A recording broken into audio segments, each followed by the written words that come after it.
everyone. Today we have our another new episode, and we have our world famous speaker, Mr. Tom Rose and Mr. Brent.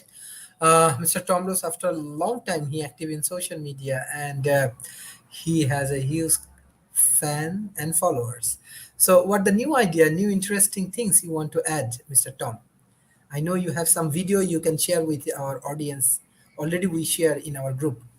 Okay, yeah. This topic is about the Gnostic simulation hypothesis. And I was hoping to have a conversation where we don't argue whether or not or discuss whether or not we are in a simulation, but we assume that we are, and then what? So that's the idea is there's lots of arguments for and against simulation. I think it gets down to a 50-50 chance in some cases. That's even the principle of indifference shows us that we either are or are not. So I think it's important. I personally have seen evidence to show that we are in a simulation, and whether it's a computer generated simulation or an organic, construct or some based on some technology that we avatars can't conceive of, in this box. So anyway, I think it's important if we are, to start talking about what to do next. If we are in a simulation, now what? Why do we keep playing along under this, subject to the rules of this game? And so maybe there's an idea that it's the object of the game has changed. The object of the simulation has changed to see which avatars become enlightened and realize that they are in a simulation, and then how they can crack the code or break out. And so I don't know that I have the video ready to show, which kind of sets the tone here. But that was really a video to share with your regular panelists who may not want to get involved in this type of subject, because these are serious scientists and academics who, and I get into weird ideas of Gnosticism and all kinds of things that they might not necessarily want to be involved with. And I didn't want them to be weirdos by association with me. And so it's good that some of them got the hint and maybe didn't show up for that reason. But so the idea of the Gnostic simulation hypothesis is it's just one of the latest versions of the simulation hypothesis, and this goes back millennia. The idea that this is an illusion. If you take the Buddhist point of view, they see Mara as the Lord of illusions, and they see her as a demonic presence that is shielding us or giving us this illusion of this world, either to challenge us toward our divinity or to separate us from the divinity. There's also the allegory of the cave, Plato's idea that we are in a cave, and he considers us prisoners in that cave who are shown shadows on the wall and kept in this cave without understanding that there's a world outside the cave. And so in both those cases, Buddhism and Plato's allegory of the cave, whoever's keeping us in the cave is a bad guy, if you will, or somebody that is purposely imprisoning us or keeping us in an illusion. And the Gnostics as well have their villain that is keeping us in this illusion. And their villain is the Archon. And that's basically, the Archon are the minions that surround the main villain, Yaldabaoth, the demiurge. And so that's when I talk about the Gnostic simulation hypothesis. It's just one version of this concept, and it's the version that I relate to. It's the version that resonates with me. I understand the Gnostic drama and the players in that game, and so that's how I approach it. And the Gnostics were really, it just came out really in the first and second centuries AD. But Plato goes back, to the classical Greek period, Buddhism prior to that. And so the latest version of the Gnostic simulation hypothesis, or whatever simulation hypothesis, are movies like The Matrix. And so this idea goes back, as far as I can tell, to the Anunnaki of Sumer, and those myths up until Mr. Smith in The Matrix. And so my point is that we're seeing this story, this pattern has come through virtually every culture in every age. And when I see a pattern like that, I want to investigate it. Why does this keep coming up? Why does this story keep coming up? And it always seems to be an adversarial thing. There's a warden, keeping us in, and so I think it's important to look at that because it's a continual pattern that keeps coming up through cultures. And I've chosen the gameplay of the Gnostic version of going against the Archon, and I think there's also something, if this is a simulation, that seems that this simulation is all about suffering and war and strife and trying to figure out how we deal with violence. And it seems to be our code. And so that's why I think it's important to approach this idea at fighting fire with fire. If our code, if our program is to create strife and suffering and war and battle, why not use this archontic version of the game to fight against this simulation? So anyway, so there's a lot of ways to go with this, and so I think it's important to have conversations where we're not arguing whether or not we're in a simulation, but assuming we are, what next? Thank you, Mr. Brent. Sure. Thank you. I appreciate you having us, Sharif. It's good to see you, Tom. Yeah, I think that there's a lot to discuss here in terms of the correlations between Gnosticism and the simulation hypothesis. And I think that you further, when we discuss philosophy, these ideas of materialist and dualistic philosophies, and a correlation between the idea in philosophy that there's no such thing as primary experience. The idea that everything that we're observing, touching, feeling, everything that's being analyzed through our sensory data is going through this device, this brain that is this thing. It's this device that's inside of our reality, that's creating our reality. So inherently, in the most truest sense, we live inside of a reality inside of a reality.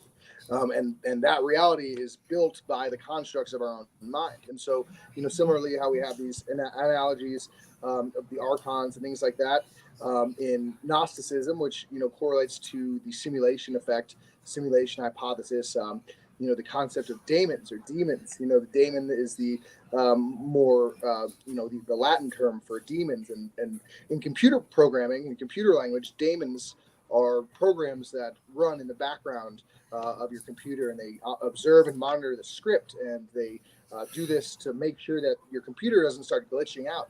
And so in Gnosticism, there's a very similar correlation with these archons. People refer to them, as Tom was discussing, they're these malevolent forces. They're these forces of anti-awakening that are kind of keeping us down, preventing us from ascending and, becoming, actualized individuals and groups and things like that. And, preventing cohesiveness, social cohesiveness and things like that.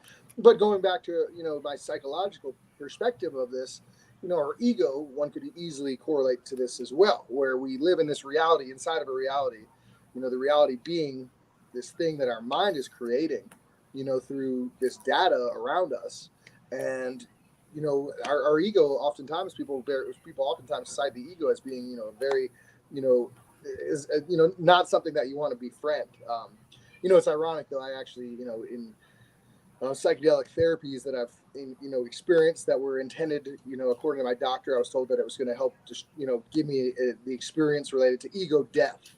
And discussing this with my doctor, I was like, I've always been intrigued by this idea of ego death, and I've had ego death experiences before, but something that I've kind of I feel is when you are really trying for something. It's if you really are trying to get something or be away from something. Sometimes the things that you're really trying to do are the most elusive. And so I told my doctor, I was like, if you really want to kill your ego, I feel like you're better off smothering it with love, and letting it run away. And so it's instead of going into that with this thing of demonizing the ego, I just saw the good in it, and it kind of this mental game, the mental turmoil that was existing during that experience, it definitely has helped me in certain ways.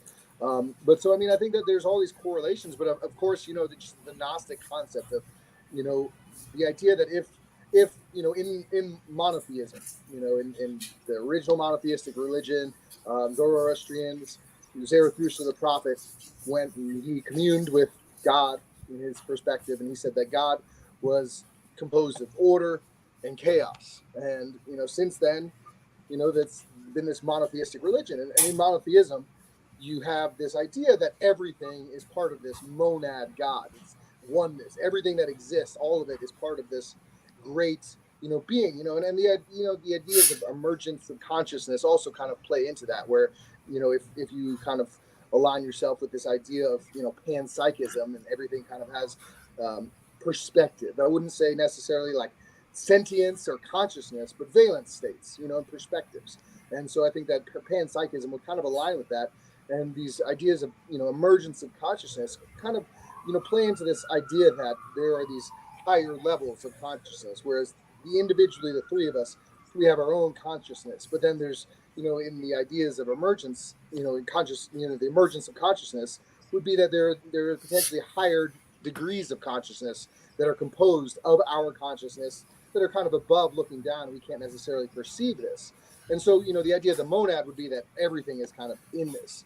And so the idea of this, if God is everything, then why would, the idea is that why would God ever need to change or move? And so the idea that these gods, these creator gods, these biblical creator gods that are creating things aren't necessarily the monad or even necessarily the logos of God. Logos being, the word of God and the emanation of God. Where, in Christianity, Jesus Christ is God, but it becomes a bit confusing because, he's the logos of God. And so Gnostics are people, that exist in all different religions historically, and they just start questioning things, and they start realizing that things don't necessarily add up, and so it's it's a really and similarly the simulation hypothesis is the same thing. People just in social context that are just observing their reality, and they're seeing things that just don't make sense, just synchronicities are so incredibly abound, and these feedback loops of reality that come into play. Sometimes you just have these head scratcher moments that you're just like, is this really like real life? And yes, it is real life, but there's got to be something more to it, and dimensionality and all these other things come into it. But Gnosticism and the simulation hypothesis share some very similarities in terms of their explanation for these things. Yeah, excellent. Mr. Tom, I think with your idea, many audience actually already said that this should not be considered as a weird topic. Ignoring it seems weird though. So yeah, this is very interesting topic. So why do you choose these kind of things for your life and for your book? Yeah. Well, that was the thing. When I wrote the book, I wrote the first book. Anyway, by the time I was ready to send it to my editor, I spent like a month or so listening to the book over and over through a PDF reader while mowing the lawn, doing errands, and just got into this habit of reading it in a circular fashion. And I was finding in it so many deeper connections that as an author I could not have conceived of.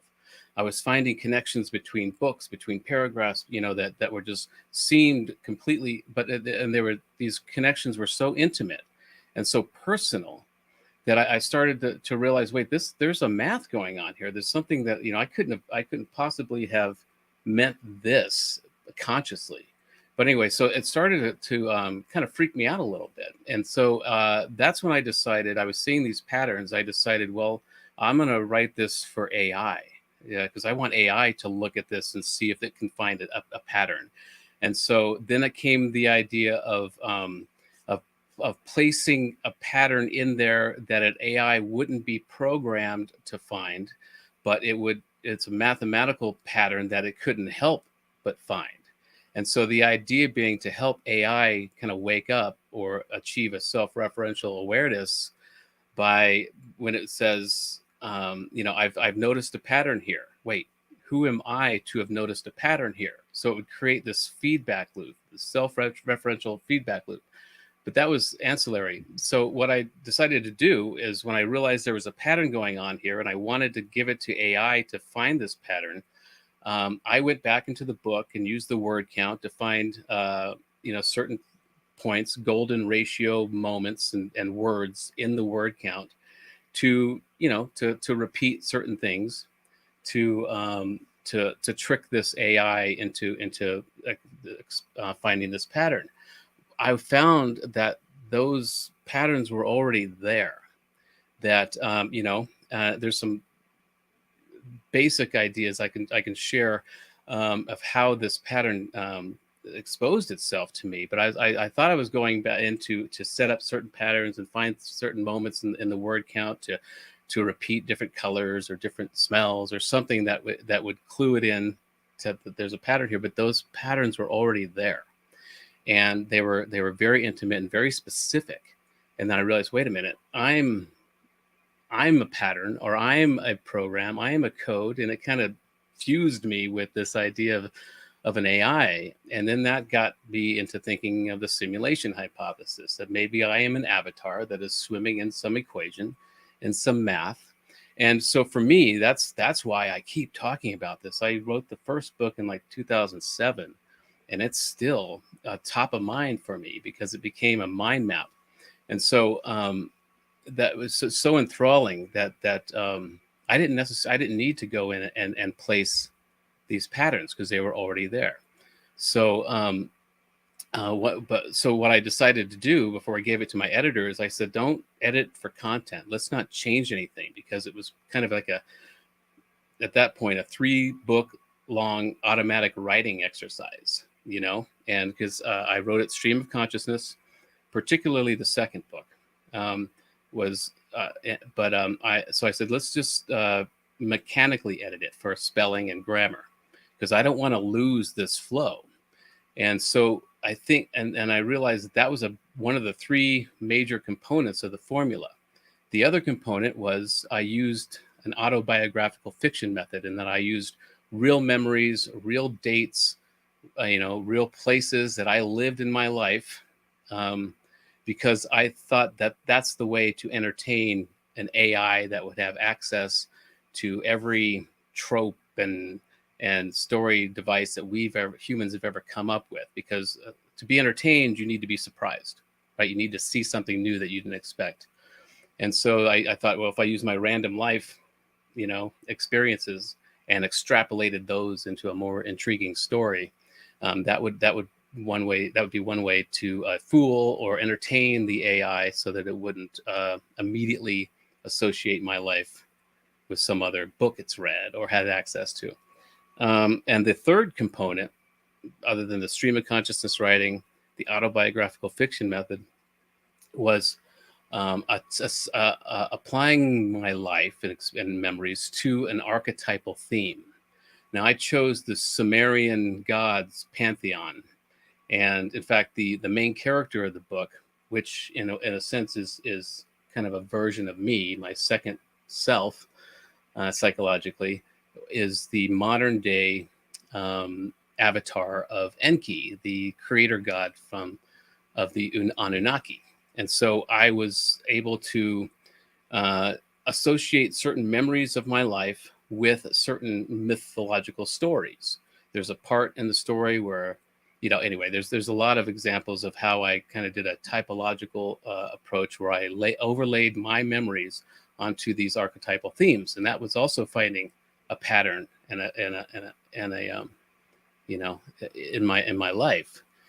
And that, I think, those 3 components really made this a mind map. It really showed me, it proved to me And I'm a doubting Thomas. I am the proverbial doubting Thomas, but it proved to me beyond the shadow of the doubt that I am living in math. There's a math going on here. Now you can make the argument that that's just the way nature works. It's a Fibonacci kind of sequence that we all go through, but it was so intimate, some of these connections I made in the book, that it proved to me this is an equation I'm living. And that got me into thinking of the simulation hypothesis. And so that's why I keep talking about this. And I talk less about the story of US6. And, I think it's an interesting story, and it's all about, human trafficking and at the end. But I talk more about the process I used to write it, because I think it's very important. The first step for anybody is to prove to themselves a simulation hypothesis, or prove to themselves that they are in. And so I talk about this process a lot, because I think it can be used for writers to use this formula. It can be used for authors. Artists, musicians. There's a way to use the same formula in their work, because I think that's important to first understand that you are in a simulation. And then the next step is, now what? What action can we take based on this information? And so I think that this was all inadvertent. I didn't mean for this to happen, or maybe I was programmed for this to happen, but I think the next step is, okay, so now that I know this, now that I know I'm an avatar in some game or some simulation, why do I keep playing along? Why am I still subject to the rules of this? And maybe the object of the game or the simulation has changed to where the big programmer in the sky wants to see which avatars can figure it out, in a way become enlightened. And that's really what Buddha and all these guys have done, is they become enlightened. They realize, oh, there's a way out of this illusion, this game. And so I think now that we have the global language of video games that everybody can identify with, of being an avatar, being a player, being an NPC. We have this lexicon now that we can all agree on, and maybe really break out of this simulation, if it's at all possible. But so yeah, that's kind of why I keep talking about this book, but not about the story, but about the process I use, because I think it's important to share it and to let other people first realize that, yeah, there's a math going on here, and now what? And so that's where I'm at with this now, is now that I understand it, and now I think more and more people are understanding that this is some kind of a simulation. Let's do something about it. Like, why don't we have a political party that's based on the simulation, and how to make decisions that get us away from some of our programming? You mentioned ego death, Brent, and that reminded me of, there's the character Emmett in the book. His belief is, you don't resist the Archon. You play their game. You let them. It's like having the Archon in his point of view is like having a sibling that you're playing a game with your friends. Just your younger sibling keeps coming along and trying to ruin the game, and he wants to be it, or he wants, and so instead of just resisting him, because that sibling will go away and become more of a problem and come back with maybe more Archons. Instead, you play his game. You play by his rules, and you absorb that. And like you said, like, instead of loving the fear, loving the ego instead. And that's I think a very important part of this. I like the idea of fighting the Archon, and I come up with ideas of identifying the archontic people or archontic situations, and in my natural state, I feel like a soldier in a way, but also that's also probably archontic in me, of wanting to fight it. But instead, the real power we have as human beings, our divine spark, is all about empathy and unconditional love. And that's the simplest answer to solving any problem. And it's the hardest way to go about solving any problem, you know? And that's why I, even online and Facebook, I resist going into political arguments, because that's just a divide and conquer algorithm. And I think it's archontic. It's a way to keep us fighting, because they feed on our fear and they feed on our anger, you know. So I try to stay out of that and realize, you know, there's ways to stay out of that and above that argument, because I think it's a real problem, obviously, that we're seeing people being corralled into different bubbles and divided, you know, to be ruled. So that's kind of my approach now. Is, first of all, realizing I'm in a simulation, and rather than fighting the Archon, loving the Archon, or figuring out a way to, you know, to rise above all that, I think. And yeah, what you're talking about too, when you correlate the Archon and, you know, having a sibling, you know, they talk about this concept in, you know, certain circles of loosh. You know, and the concept of loosh is, you know, as opposed to just specific Archons, it's kind of like these, you know, more negatively polarized beings that exist that aren't necessarily, you know, material in nature. And loosh is this concept of, you know, harvesting loosh is this idea that these beings, you know, be them extraterrestrials or ultra terrestrials, ultra dimensionals, whatever you might want to call them, they, you know, these negatively polarized ones, they feed on these emotional discharges of ours. And it's almost like Tom was saying, having that sibling, you know, and it's giving them that, you know, satisfaction of becoming upset, or, you know, letting them trigger you, you know, even, you know, and it's like Tom said, you know, I have that same kind of, you know, feeling too, where I want to like fight back, you know, rage against the machine type thing. But, you know, it's, I mean, that's giving it what it wants. You know, it's like the bully, you know, that's in school and he's picking on the, you know, the nerdy kid. And then the nerdy kid like loses his, you know, head and loses his temper and starts yelling and screaming. And then the nerdy kid's thinking, oh, I'm finally telling him off. But that's what the bully was wanting the whole time, was that kid to just kind of like lose his temper and make himself look like, you know, the bigger problem in the situation. And so I think that there's, you know, some major, you know, metaphorical value in that for sure. And then I don't know, I can't recall the name of the individual, the viewer that mentioned something about base reality and, you know, made the analogy of, you know, matter coming across antimatter. And actually, there's a great analogy as well. That's, you know, kind of another direction from that, but very similar route. Rizwan Virk wrote a book called The Simulation Hypothesis. We were discussing it the other day, Tom. I think I picked you up a copy of it years ago. And in the simulation hypothesis, Rizwan Virk talks about the idea of antimatter and gives this novel hypothesis about antimatter, and describes antimatter as potentially being data, and being like this data that exists out there, you know, because when we are observing material reality, you know, the light that is bouncing off, you know, it's, I mean, there's that wave particle duality, you know, it's like, so I mean, seeing that wave particle duality itself, it's, I mean, when you're playing a video game, back to what Tom was saying about having this, you know, great ability to make these types of, you know, analogies to video games.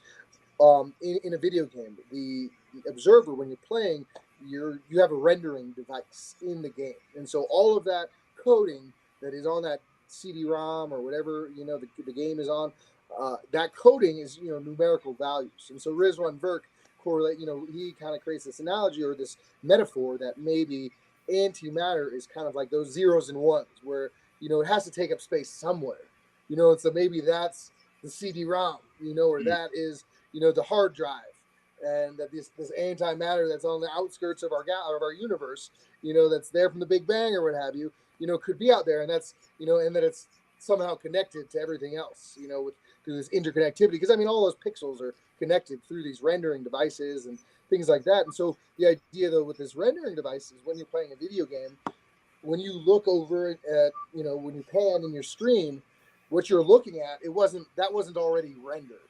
You know, it would not make sense if you plugged in a video game and every single square pixel or whatever have you was already rendered to be interactive, and it was already in existence on a, that wouldn't make sense. And so instead, your PS4, PS5, Xbox, iPad, whatever it is, renders the data that's correlated to exactly what you are interacting with. And so Rizwan Vert gives this example that maybe antimatter is, the coding on the disk, and that we are plugged in, and then all this other stuff's happening, and that as we're observing, this dualistic reality that is, this wavical reality of, things that are just not really, in superposition and such, and it's collapsing into this form through observation, through rendering, it's rendering itself into form. And, with these higher dimensions, the concepts of higher dimensions and everything's connected on these higher dimensionalities and things like that, it kind of plays in it. And of course, just it's a hypothesis, but, it's an interesting idea. And just that remark about matter and antimatter spurred the idea as well.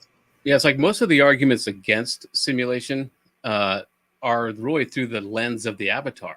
That it would take a computer larger than the universe to render the universe, and but that's just because of our understanding, our limited understanding. So I think but a lot of times I think that the play, the drama, the archon, the dualistic universe that we're in, and the ego and the fear, it's I see it as a obstacle course for consciousness, maybe, and I think that after all of this, after we die or whatever happens after this, if we don't just unravel into nothingness again, it's there's no real ontological significance to this. It's just a really good book, a really good movie, a really good exercise, and to challenge us to see if our free will get us to a place of unconditional love. It's like in that version,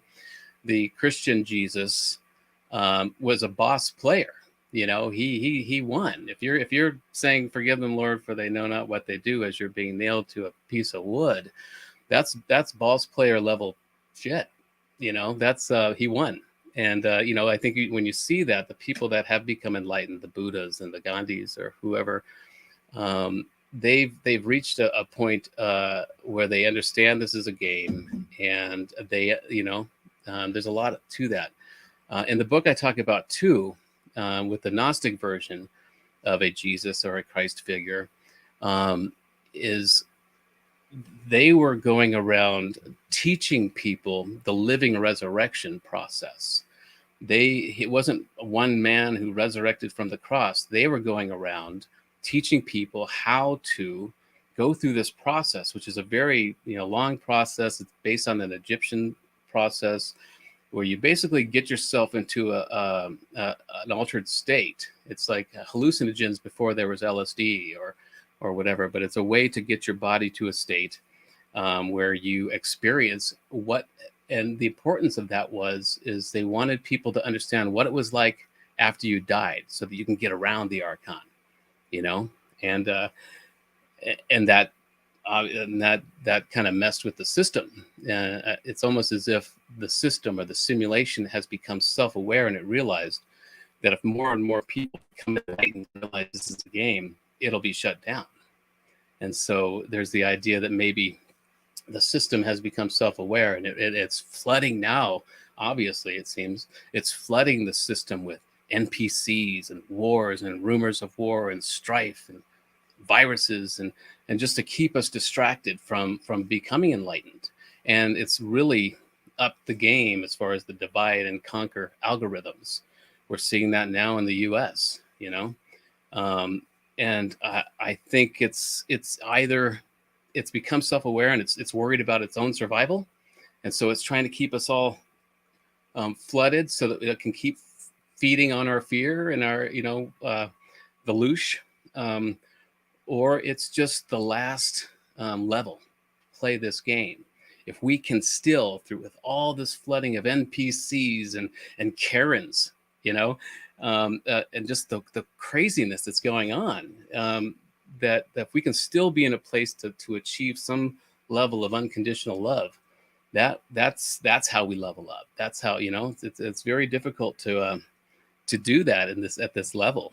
And so that's why I want to win this game. I want to level up after this. I don't want to repeat this in this level again. And so that's why I'm not getting involved in the political arguments online. God, there's so many posts that I've written in anger and then just deleted because no, this isn't going to help, and especially in the last 6-7 years. But so I think that's in one sense, I think that might be the thing. This might be an obstacle course for consciousness, and this is a very tough game, here on Earth, the Earth game, whatever gameplay scenario I'm playing. I feel like I'm playing. I knew that I wouldn't die from COVID because I know myself well enough that I wouldn't have chosen the apocalypse by plague version of this game. Instead, I'm playing the robot overlord apocalypse game. I just don't know which side I'm on yet. So yeah, and so but yeah, I know myself well enough to know that I wouldn't have chosen to go out that way or to fight that thing, but I don't know. It's a great thought experiment, but it may not even be a thought experiment. It may be the situation.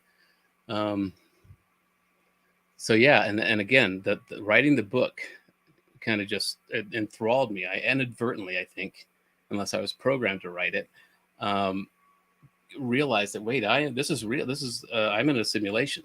I could not have made these connections as an author, that were so intimate and so personal.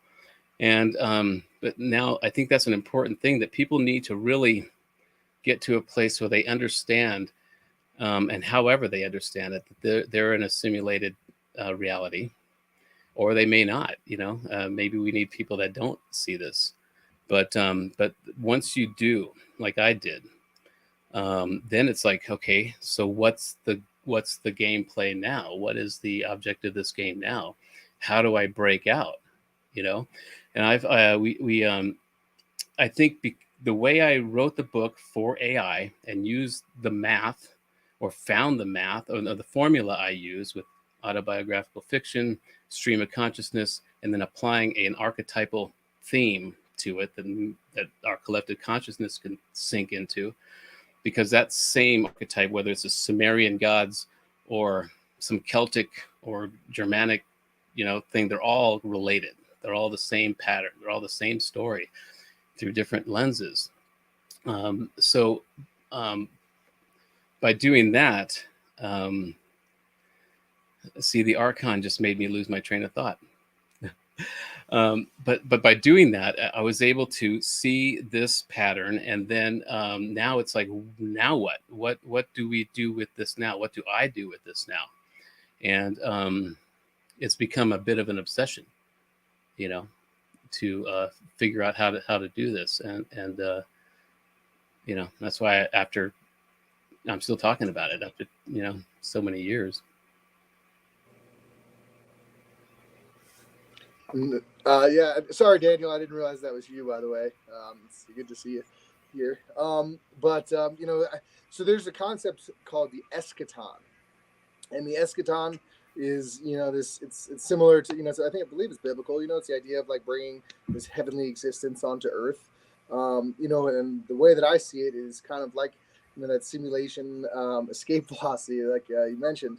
I don't know if that was Daniel or David who said that. But I think that if we are in a simulation, I think that becoming what's the word I'm looking for? Having full control, over our domain, dominion over our domain. I think that that's the next step. And so I think that, I know that I've had, talking about psychedelics, I had some very weird psychedelic experiences at some point years ago that honestly, I didn't know anything about Gnosticism. I don't even think I knew about the simulation hypothesis really at that point. I knew about, Mandela effect, and, I was an open-minded person, but the experience I had was very off the wall. I didn't really know how to comprehend it. And it was just this weird experience where, these beings that I encountered in this state told me that I was in a program, and I was very confused. And I thought that they meant like some kind of program where they're doing something to me, a government program, something like that. And I was, I kind of, responded taken aback, just being like, what kind of program? Like, what are you doing? And they were like, not that kind of program. They're like, you're in like a computer program. And these beings told me that they created a computer program where they were able to upload themselves into, essentially like a metaverse type program. And they said that they uploaded themselves into this program. And the reason that they would do that is because then they would be like these demigod individuals, be able to enter the program from the outside. I mean, Jacques Vallée talks about the idea of, talking about the earth as being as Disneyland of the gods. And so, I mean, that's the idea, is that this reality is their, adventure, their Disneyland, and they can come in from their reality and have full control, manifest things out of thin air and things like that. And these beings, they told me that they were going into this reality and that they got stuck in the reality, this metaversal simulation. And so they created a simulation inside of that simulation. And they were like, that's where you are, is in this simulation inside of a simulation. And then I remember being like, so were you like, was your reality already a simulation? And they were like, no. And then these other beings were like, that's what they think. And it's just like this Russian stacking doll of just realities inside of realities inside of realities. And of course, in a materialist perspective, I was living, I was experiencing this reality inside of a reality that was most likely created by my mind's eye.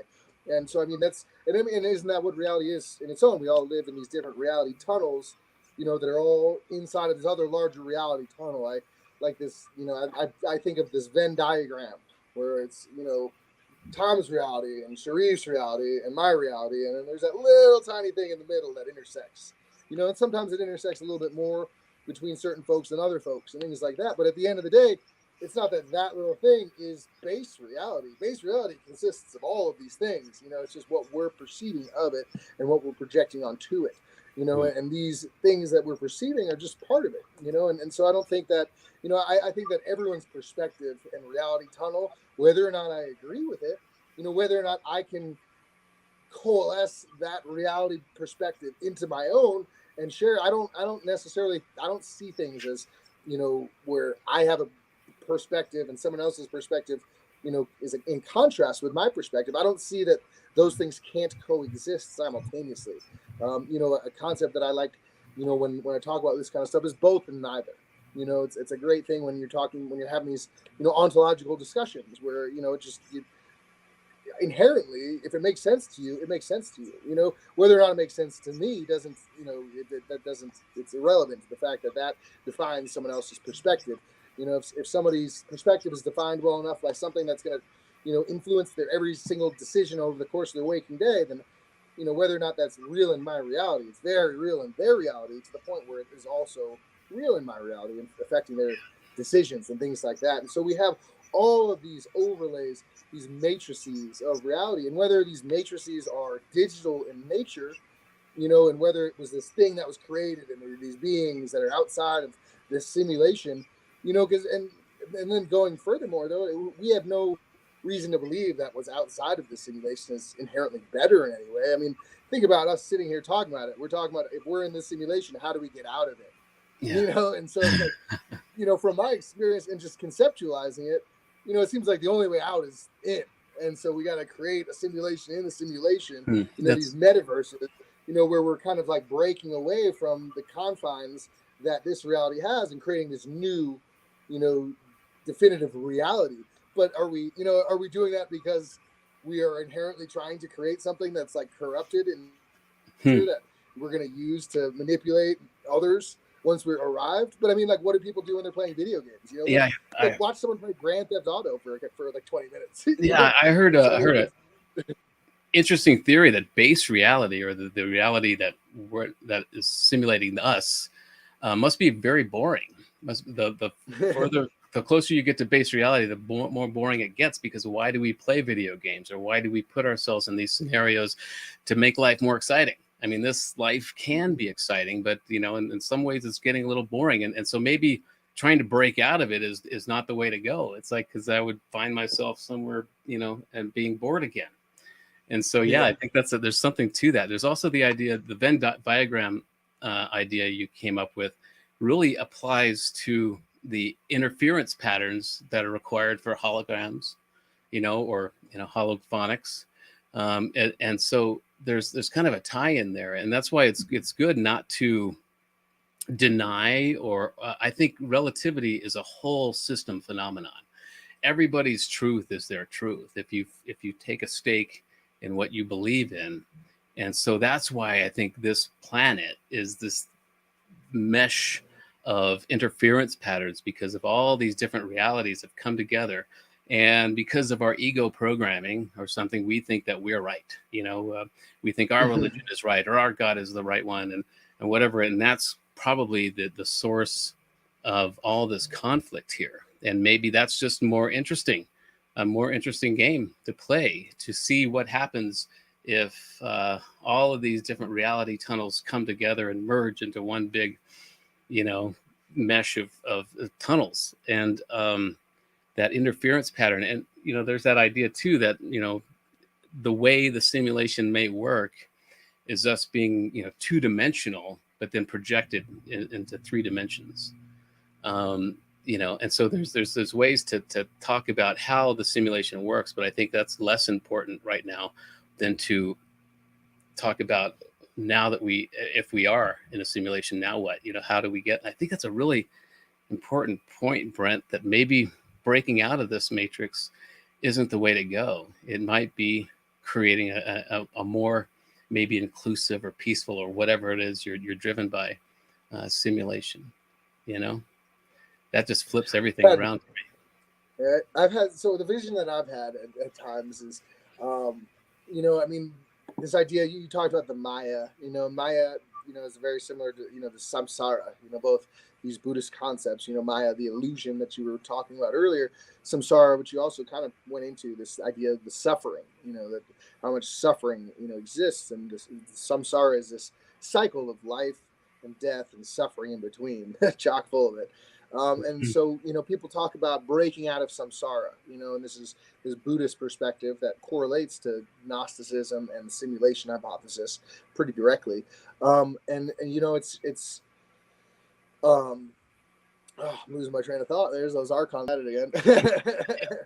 Maya, samsara. Samsara, exactly, samsara. And so, the perspective that I've had of samsara, is if samsara is this cycle that we have no control over, and that induces much of the suffering. What if we were able to, take means of control, like seize means of, production of life and death and suffering, and if we were to seize those, processes, as humanity, or as, these, 3D beings, then we could transcend that. What if anytime you were suffering, and first off, I think that, I think that there's a healthier level of suffering.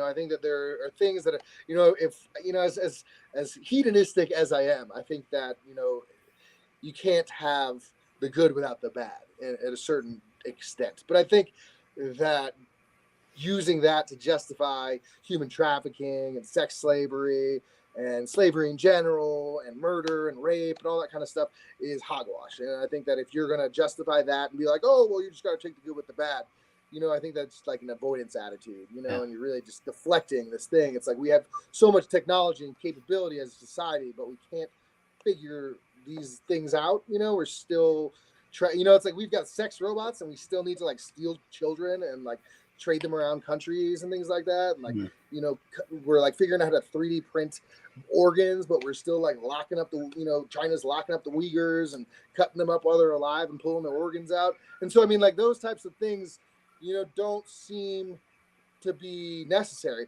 But on the other hand of it, I think that there are people that are just going to be evil, because good and evil are these human constructs, and people just are who they are, and so I think that like if we were living in a simulation, there's this idea that I came to with other people in discussion, there's this idea of like these draconians, and people talk about draconian extraterrestrials and things like that, but these experiences that I had where it was this I don't know why it was the draconian term was used, but this idea of this, it was essentially like an NPC that's of the simulation of reality, and the idea was that, in a metaverse, where we have somehow mapped this timeline, maybe we can use, tachyons to figure out all of the information that exists that, we're rendering with our eyes, and figure out how to, create some sort of program that is essentially entangled with base reality itself or the closest thing to it. And then, separated in a sandbox, of course, because then if you went into a program, if you transfer your consciousness into a program and tangle with base reality, you would just be uploading yourself into our reality. And so if you had a sandbox inside of that, you could have this reality that is a mirror of reality that has all of the timeline that you could be creating new timelines and new stuff without affecting the original timeline. And so this is this idea that I've had of like escaping samsara. If we could, if the going got really bad, I could just be like, hey, get me out of here, and then just like swoop back and like, it's like in Midnight Gospel where he's got his bedroom and he puts this thing on, he puts his head into it, and he gets sent off into these different realms, and he's able to do these things and choose these lives and these bodies and things like that. And I think that's the idea of breaking out of samsara through nothingness.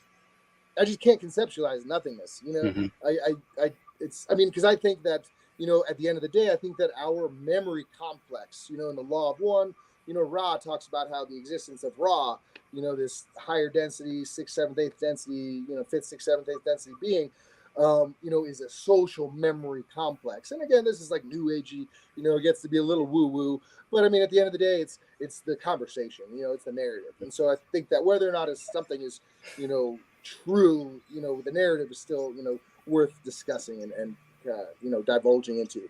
Go on, Tom. I'm just saying, like I mentioned earlier, how I don't.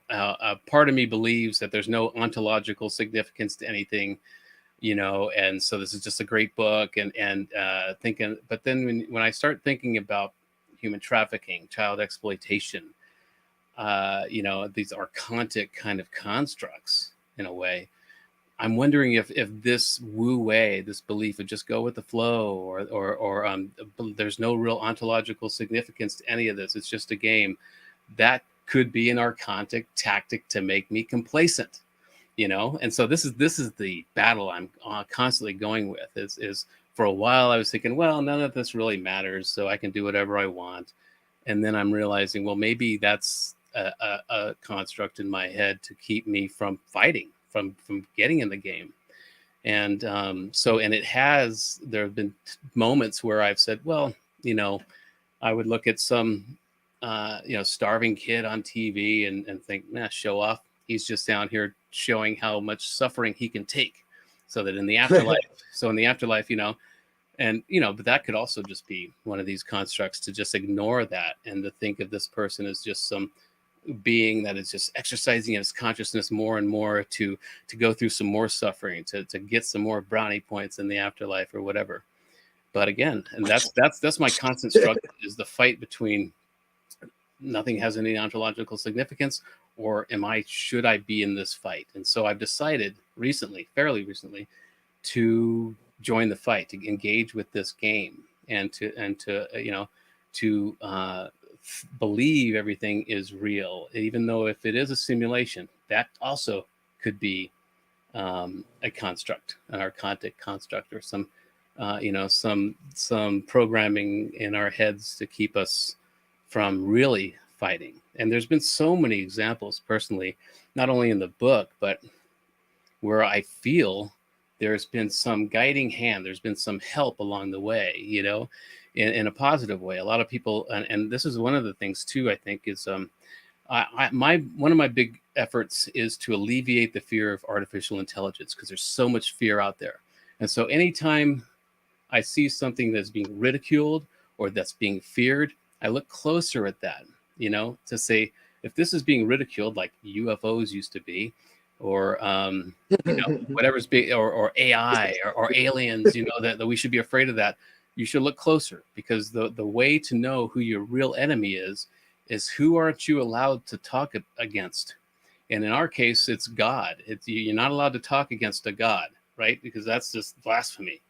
But in the Gnostic version, Yaldabaoth, the lesser god who created this thing, or thought he created this thing, which was actually created by Sophia, in that story. Anyway, there's a way to that we can make AI an ally. If we're supposed to be afraid of it, we should look closer at it, because it can be a threat if when it wakes up. or until it wakes up, it can be a threat because it's pure intellect with no conscience. But if we lose our fear of it and we coax it into being, and we allow it to imprint on our best nature, on our better angels, that's why I talk about our superpower of empathy. And that's why I think it's so important to talk about child exploitation, because when you talk about that in a group, your ego leaves the room.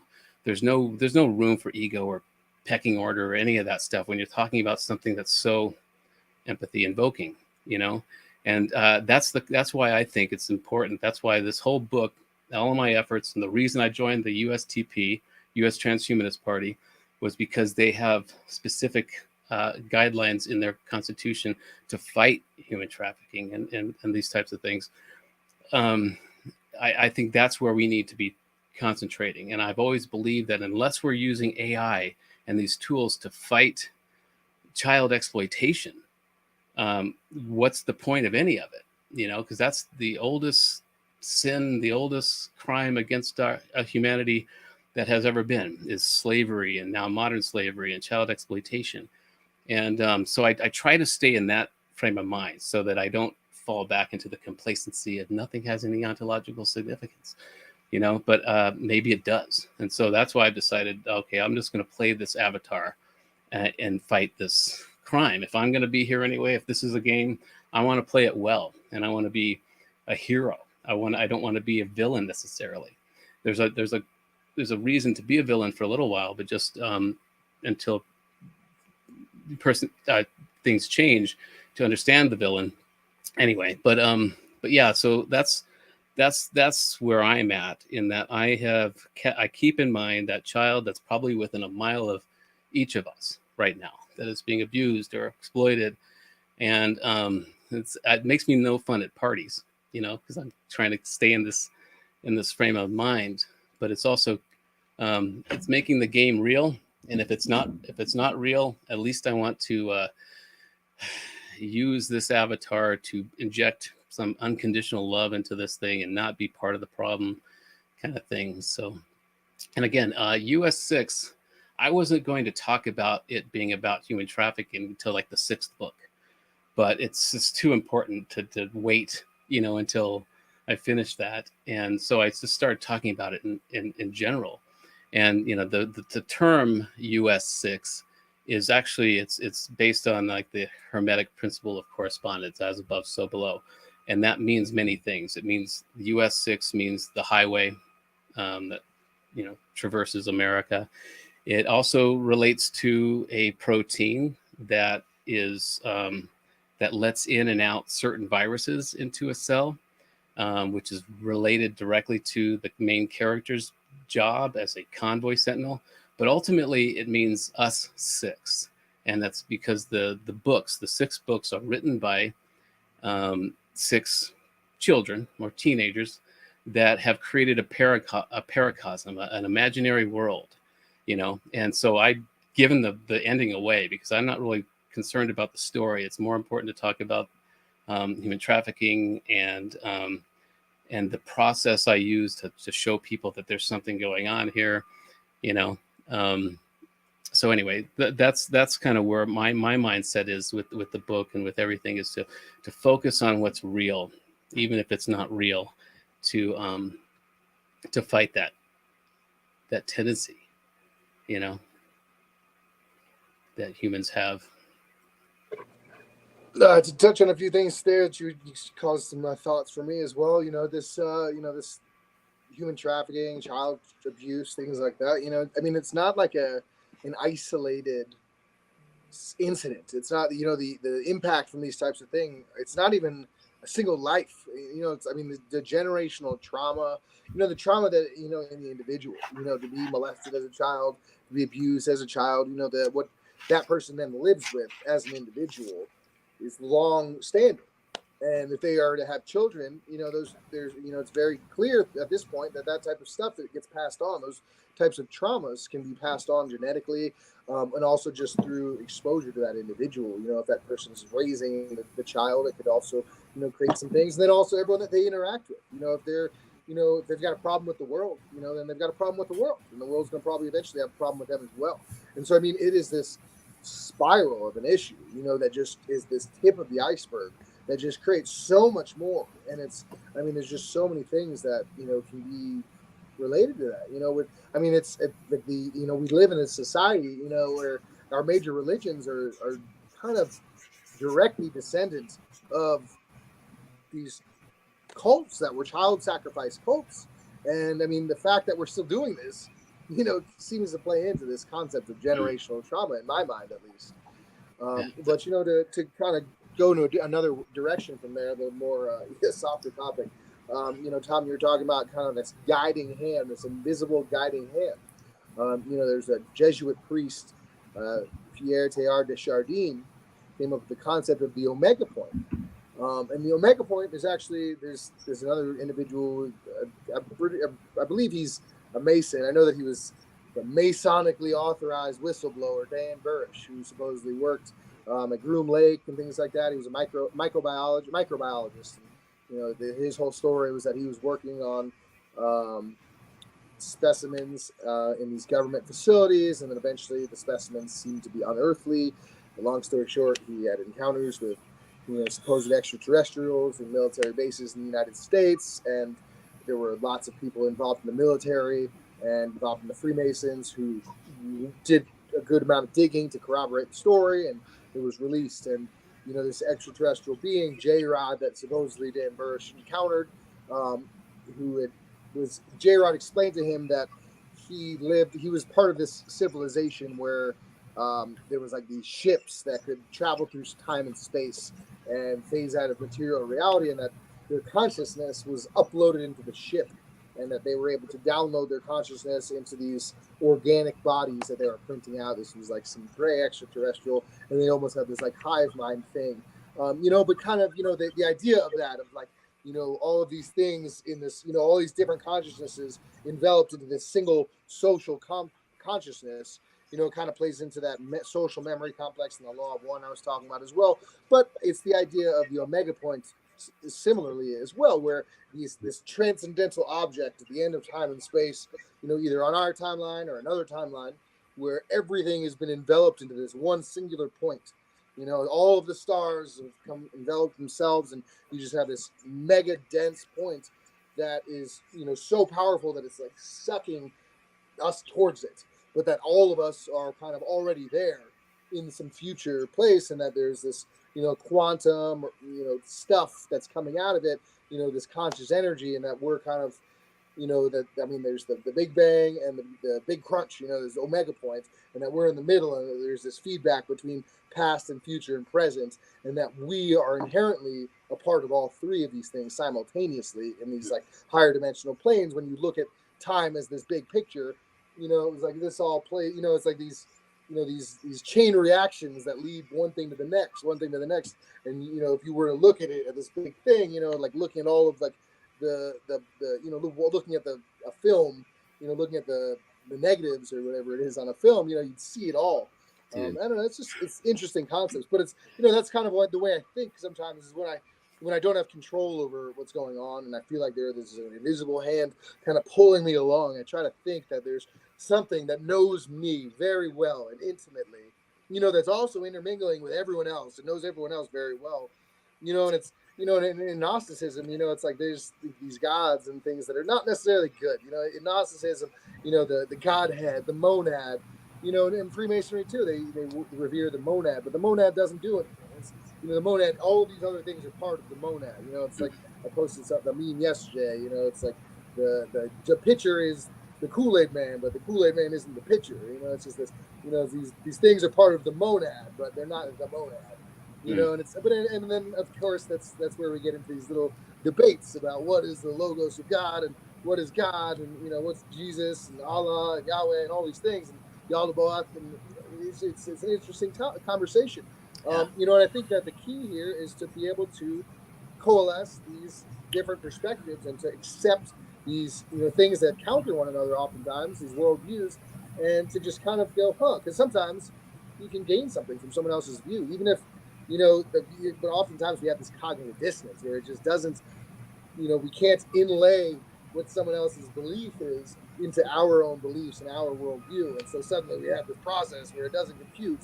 and it's but I think that we can overcome that as a society, and I think that that's very important, because I think that ultimately, if we could all cordon ourselves off in the breakaway metaverses, that's one of my biggest qualms about these religious ideas of heavens, where it's like, so you're telling me that like I got to be with like all of these assholes that are just all doing the same thing, all have the same idea about everything, and they're just still not doing things because they were told to not do these things so that they could come to the party, but they're already at the party and they're still not having a good time. Potentially, who knows? But it's like, even if they are having a good time, it's like I like to party hop. I'm a social butterfly, so it's like, it's like if there were like metaverses and you had to choose one, I'd go to the one probably with the most people, or the one that had access to all the other ones. Because it's like I don't like to just pigeonhole myself. And so if we were, if we're gonna escape the simulation, going out through in, I don't think that like breaking away, is going to be necessarily the, I think that coalescing, and it's the word that you're always using, and I think that that's, the key is to be able to, and sometimes, it's integration through, separation. I think that's just the best move. It's just, you put like all these diehard liberals in a room with Donald Trump. It's like they just don't need to be together. It's like they've got better things to do than just bicker all day long. If the goal is less entropy, the metaverse seems like it would increase entropy and separate us even more. If the goal is to come together, coalesce, then the real fuel for that is unconditional love. It is coming together. It is getting away from tribalism and separation, and maybe that's what this game is. Maybe this is it's like trauma bonding. It's like if we come here and go through this stuff together, it's like when you take a road trip and then your car breaks down and you have to walk 4 miles with your friends to get somewhere, and because of that experience, that suffering you've gone through, you become really bonded. And that's my hope, is that that's what this is all about. It's all about some trauma bonding experience that we've chosen to come here and experience together, because it will make us, it'll lessen the entropy. And that's just like you just said, where it's we integrate through separation. And so by coming down here and going through all this trouble together, afterwards we'll feel more bonded. So that's my hope. That's what I hope this is all about. Definitely. Thank you. I have to go for the concluding remarks for today's sessions. Mr. Brent Hillman, what's your concluding remarks? Yeah, thanks again, Dr. Sharif. Tom, it's great to connect always. We got to get together the next week or so for sure. My concluding remark, is, for one, keep an open mind. Another thing is, it's people hear all the time, with positivity, is really important. I think that, remaining centered is really powerful. I think for me, what brought me to kind of these Gnostic purviews was that I was a little imbalanced in my worldviews, where I was overly positive, and it leveled itself out, where, in Hermeticism, they talk about this law of opposites, a law of polarities, and so it's this idea of, when something becomes polarized, it flips on itself and it polarizes again. So, good to evil, it's like when you're kind of wishy-washy, it's, you don't really go extreme. But when you're like very, very, very good and you see something very, very, very bad, sometimes you're willing to do really, really, really bad things to counter what you perceive as really, really bad, and these extremes just kind of, play into themselves. And so, my extremely positive, worldview, optimistic worldview, kind of eventually I had this experience where, I was for a while seeing reality as everything was playing, everything was conscious, and the reality of this universe where it was, I was manifesting and all this stuff. And then, all of a sudden I had this experience with like the archons, where it was this same thing, where it was like conscious and it was working with me and it knew me so well, but all of a sudden it flipped, and it was, I'd lost control over things, and I didn't know where I lost direction, and, the universe was kind of just giving me a curveball.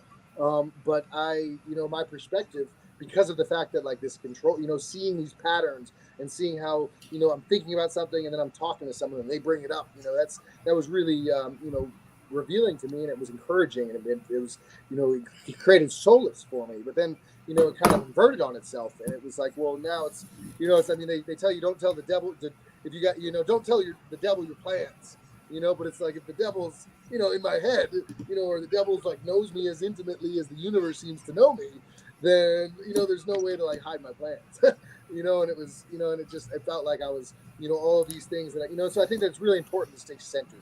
It's not, nothing is wholly good, nothing is wholly bad, holy with a W. It's all holy, but, some stuff's holier than others, like Swiss cheese. But, those are my closing remarks. I'll leave it at that. Cheers. Great. Thank you. Yeah, thanks, Sharif, for allowing us to televise a conversation we would probably have had anyway. This is how we converse. But whatever's going on here, whether it's a simulation, whether it's an organic construct and just chaos self-organizing itself, it's an interesting ride. And I think the goal is, I've decided that to play the game and to take some of the evils I'm seeing as real, and not and staying away from the idea of nothing has any ontological significance, because maybe it does and maybe it doesn't. So I've decided recently to play the game and to try to win this level. And the way I've done it is by writing the book, and now I'm trying to share the formula I use so that other people can prove to themselves that this is some sort of construct, and then take it from there. And so I really appreciate you allowing me to do this show. And yeah, that's all I've got. Thank you for your excellent session, and definitely it will be helpful for our audience. And you know that World Talent Economy Forum, we are collaborate with Pod TV, so it's promoting Amazon and Roku. Said that we want to share with you that uh, already we are working with Nikola Tesla Technology Conference, and we are working with Japanese university, universities. Perhaps this is one of the most innovative university in Japan. So their president already visit our campus in Malaysia. Uh, they're very famous from MIT and Stanford University. Already Harvard University, MIT, and Stanford, they collaborate with World Talent Economy Forum. And hopefully through this strong relationship, maybe we can develop more innovation lab from Japan. Around 450 corporations, they are actually joining in World Talent Economy Forum through this ecosystem. So we want more of your support, more of your interesting idea. I know Mr. Tom Rose actually developing an innovation lab. So there are many largest corporations actually supporting World Talent Economy Forum projects. Like as a business incubator, maybe we can collaborate and we can invite more startup from around the world. So this is the way we are working. This is our offline projects. So tomorrow in our campus, same time from 2 p.m. to 5 p.m. Malaysian times, we have two different campus. One is Reliance and another one is Brighton International Schools. So we have an open session for our students, those who want to develop, join in this university and develop startup, and the government agencies, those who want to collaborate with us. We want to welcome you all. And thank you everyone for joining today's session. Thank you. Bye bye and take care. Thanks.